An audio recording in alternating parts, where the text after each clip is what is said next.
آپ دیکھ رہے ہیں مسائل کا حل چینل۔ فی القرآن المجید اعوذ باللہ من الشیطان الرجیم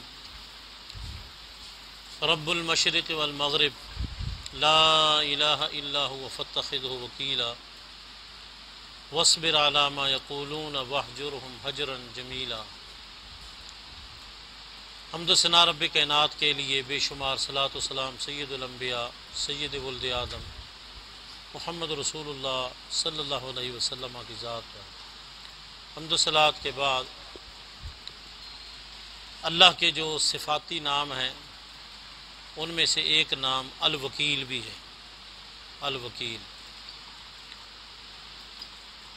اس کا معنی ہے کار ساز، کام بنانے والا، کام کی نگرانی کرنے والا۔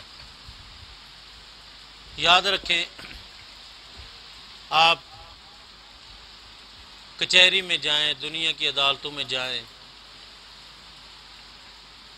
ایک سول کورٹ ہے، پھر سیشن کورٹ ہے، پھر سپریم کورٹ ہے، ہر جگہ آپ کو وکلاء نظر آئیں گے، دفاتر میں، صحن میں، عدالتوں میں، اور افراتفری کا عالم ہوتا ہے۔ اور جو بندہ بھی وہاں جاتا ہے کوئی بھی خوشی سے نہیں جاتا، جو بھی جاتا ہے پریشانی کے عالم میں جاتا ہے، اور اپنی پریشانی کو دور کرنے کے لیے وہاں وکلاء سے وہ رابطہ کرتا ہے۔ پھر ضروری نہیں کہ ہر وکیل ہی خیر خواہ ہو، بلکہ ہمارے معاشرے میں اللہ معاف کرے وکلاء برادری اتنی بدنام ہے، یوں بھی کہا جاتا ہے کہ وکیل اپنے باپ کا بھی نہیں ہے۔ یہ بھی لفظ ہم سننے میں اپنے کانوں سے یہ جملہ سنتے ہیں کہ وکیل اپنے باپ کا بھی نہیں ہے۔ ضروری نہیں کہ اس کا معنی حقیقی ہو، مقصد یہ ہے کہ وکلاء کے رویے کی وجہ سے انسان جو ہے نا تنگ آ کر انہوں نے یہ بات کہی ہے۔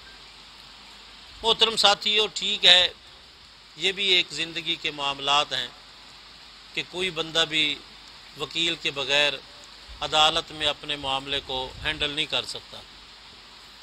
پھر جتنا معاملہ سنگین ہوتا ہے اتنا وکیل بھی اونچے سے اونچا رکھتا ہے، اور ہر وکیل ہر عدالت میں پیش نہیں ہو سکتا۔ سپریم کورٹ میں وہی وکیل ہی پیش ہو سکتا ہے جس کے پاس لائسنس ہے سپریم کورٹ کا۔ یاد رکھیں، جب بھی کوئی انسان پریشان ہو نا تو اس پریشانی کے عالم میں ایک وکیل ایسا ہے جو بغیر پیسوں کے آپ کا کام کرتا ہے، اور وہ وکیل اتنا طاقتور ہے کہ وہ جو چاہے وہ کر سکتا ہے۔ اور وہ کون ہے؟ وہ وہی وکیل ہے جس وکیل کے بارے میں قرآن مجید کی یہ آیت ہمیں بتلاتی ہے، رب المشرق والمغرب، وہ مشرق کا اور مغرب کا رب ہے، لا الہ، اس کے سوا کوئی معبود نہیں، فاتخذہ وکیلا، اس کو اپنا وکیل بنا لے، اس کو اپنا وکیل بنا لے۔ یہ کس کو کہا جا رہا ہے؟ محمد رسول اللہ صلی اللہ علیہ وسلم۔ یاد رکھیں، اللہ کی ذات وہ الوکیل ہے، اور وہ ایسا وکیل ہے کہ اس کے بغیر ہر انسان کی زندگی ادھوری ہے۔ ہر انسان کو اپنی زندگی میں اس کی ضرورت ہے۔ یا ایھا الناس انتم الفقراء الی اللہ، اے لوگو تم سارے کے سارے اللہ کی بارگاہ میں فقیر ہو۔ اس وقت ہمارے ملک میں ہر جگہ بے چینی ہے، پریشانی ہے۔ ان حالات میں اس وکیل کے ساتھ اپنا تعلق جوڑنے کی ضرورت ہے، اور اللہ کے ساتھ تعلق جوڑنے کے لیے پیسے نہیں خرچ کرنے پڑتے، بڑا آسان طریقہ ہے۔ سب سے پہلے تو یہ ہے کہ توحید کو اپناؤ، شرک سے اپنے آپ کو بچاؤ، اس کے بعد پھر اتباع اور اطاعت کو اپناؤ، اور پھر اس کے ساتھ ساتھ اپنے دل کے اندر اخلاص پیدا کرو، اور پھر یہ ہے کہ اپنے آپ کو جو حرام کمائی ہے اس سے اپنے آپ کو بچاؤ، اور اس کے بعد پھر 5 وقت کی نماز پابندی کے ساتھ ادا کرو۔ اور جب بہت زیادہ پریشانی ہو تو پھر جب لوگ سوئے ہوئے ہوں آپ اٹھ کھڑے ہوں اور اس وکیل کے ساتھ اپنا تعلق جوڑ لو۔ یقین جانیں، اگر اس وقت انسان اٹھتا ہے اور اخلاص کے ساتھ اللہ کے ساتھ اپنا تعلق جوڑ لیتا ہے تو پھر اللہ ناممکن کو ممکن بنا دیتا ہے، اس کے لیے کوئی مشکل نہیں۔ ماموں کانجن مدرسہ تھا، فنڈ ختم ہو گیا، اور جس طرح آج کل پریشانی ہے، مہنگائی ہے، تو پریشانی کے عالم میں صوفی محمد عبداللہ جو وہاں کے محتمم تھے، رات کے وقت اٹھے، تہجد کے وقت مصلی پہ بیٹھ گئے اور اللہ کو یاد کیا، نماز پڑھی، اور پھر اپنے الفاظ میں کہنے لگے اللہ یہ میرا مدرسہ ہے، یہ میرا ادارہ ہے۔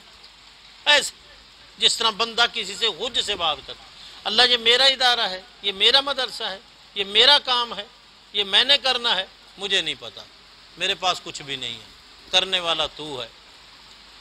ساتھی بیان کرتے ہیں کوئی پتہ نہیں کون تھے، صبح کے وقت پورے کا پورا ٹرک راشن کا بھرا ہوا مدرسے میں دے گیا۔ یہ کس نے بھیجا تھا؟ رب المشرق والمغرب لا الہ الا ہوا فاتخذہ وکیلا، اللہ کو اپنا وکیل بنا لو، اللہ سارے کے سارے معاملات درست کر دیں گے۔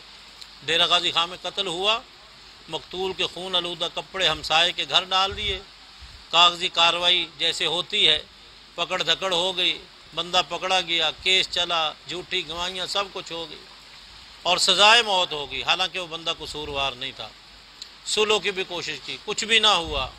بالآخر جس دن پھانسی دینی تھی نا، شام کو مصلی پہ بیٹھ گئی ماں اور کہنے لگی تہجد کے وقت، اللہ میرا بیٹا اگر قصوروار ہے تو سزا ملنی چاہیے، پھانسی ہونی چاہیے، اگر میرا بیٹا قصوروار نہیں ہے تو پھر تیرے خزانے میں کوئی کمی نہیں ہے۔ اللہ پاک نے ان کے دلوں کو پھیر دیا، وہی جو صلح کے لیے تیار نہیں تھے انہوں نے معاف کر دیا۔ یہ کیا ہے؟ رب المشرق والمغرب لا الہ الا ہوا فاتخذہ وکیلا۔ یقین جانے پریشانی کے عالم میں اگر انسان کا اللہ کے ساتھ تعلق مضبوط ہے، صحیح ہے، تو پھر ناممکن کو ممکن بناتا ہے۔ اور یہ بھی یاد رکھیں، ایسا نہ ہو کہ اللہ خوشحالی دے تو پھر اللہ کو بھلا دو، جب پریشانی آئے تو پھر اللہ کو یاد رکھو۔ اللہ کو ایسا بندہ پسند نہیں ہے۔ ظفر اسے آدمی نہ سمجھیے، ہو کتنا ہی صاحب فہم و ذکا، جسے عیش میں یاد خدا نہ رہی، جسے تیش میں خوف خدا نہ رہا۔ حضرت یونس علیہ السلام جب مچھلی کے پیٹ میں چلے گئے تو وہاں کون تھا سننے والا؟ سوائے اللہ کے کوئی بھی نہیں سننے والا تھا۔ وہاں کہا ونادى فی الظلمات اللہ الہ الا، یہاں بھی اس آیت کے اندر رب المشرق والمغرب لا الہ، یہ جب تک لا الہ الا اللہ والی بات صحیح نہیں ہے تو پھر اللہ کو وکیل بنانے کا کوئی فائدہ نہیں ہے۔ سب سے پہلے یہ ہے کہ لا الہ الا اللہ، اس حوالے سے انسان ضرور سوچ و بچار کرے، اور پھر اس کے بعد فاتخذہ وکیلا۔ تو یونس علیہ السلام نے مچھلی کے پیٹ میں کہا لا الہ الا انت سبحانک انی کنت من الظالمین، اللہ تیرے سوا کوئی معبود نہیں ہے، میں قصوروار ہوں۔ اللہ پاک نے کیا کیا؟ اللہ پاک نے پھر وہاں سے نجات دی، اور ساتھ ایک بات کہی جو میں اپنے آپ کو اور آپ کو سمجھانا چاہتا ہوں۔ اللہ پاک نے ساتھ یہ بھی کہا فلولا انہ کان من المسبحین للبث فی بطنہ الی یوم یبعثون، اگر پہلے سے یہ تسبیح کرنے والا نہ ہوتا، یہ صرف آج نہیں تسبیح کر رہا، اگر یہ پہلے سے تسبیح کرنے والا نہ ہوتا تو یہ مچھلی کے پیٹ میں قیامت تک رہتا۔ اس کا مطلب یہ ہے کہ پریشانی کے عالم میں صرف تسبیح کرے، اللہ کو وہ تسبیح پسند نہیں، اللہ کو وہ تسبیح پسند ہے جو خوشحالی میں بھی اللہ کی تسبیح اور پریشانی کے عالم میں بھی اللہ کی تسبیح۔ جب یہ انسان کا طرز زندگی ہو تو پھر جب خوشحالی میں کوئی بندہ اللہ کو یاد رکھتا ہے، جب پھر اللہ کا بندہ پریشان ہوتا ہے تو پھر اللہ اس کو بے یار و مددگار نہیں چھوڑتا، پھر اللہ اس کے مسائل حل کر دیتا ہے۔